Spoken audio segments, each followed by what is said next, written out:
Line है वो है डॉक्टर साहब, नशा करिए मगर अच्छे स्वास्थ्य से, so get addicted to better health.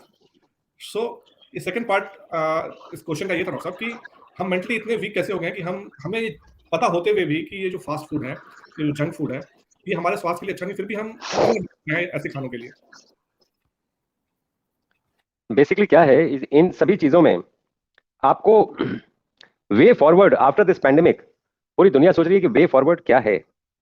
उस वे फॉरवर्ड के लिए आपको अपनी इंद्रियों पे वश सीखना पड़ेगा।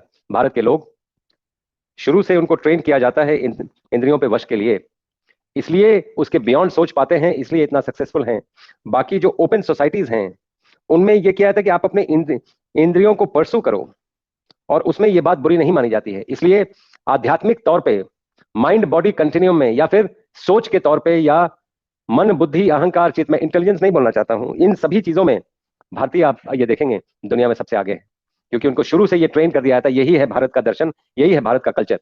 तो आपके जीभ जीभ भी एक इंद्रिय है, उस पे आपको कंट्रोल बहुत जरूरी है। मुझे याद है जब हमें रात के खाने के बाद कई बार ये पढ़ते हुए भूख लग जाती थी, तो माँ बोलती थी कि नहीं अब तो कल ही मिलेगा।